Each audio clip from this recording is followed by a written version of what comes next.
अहो त्या हनुमंत कोकाटेने 2017 साली माणिक जगदाळे नावाची व्यक्ती आहे तनूची, ती ह्या हनुमंत कोकाटेमुळं फास घेऊन मेली, एक्सपायर झाली.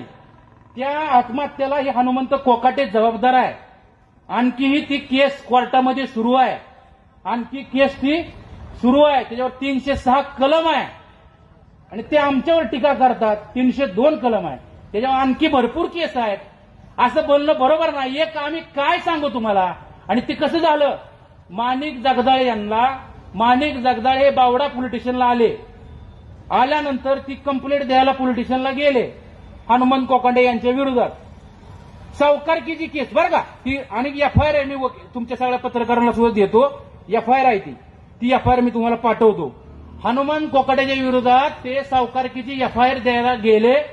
पोलीस स्टेशनने ती केस दाखल करून घेतली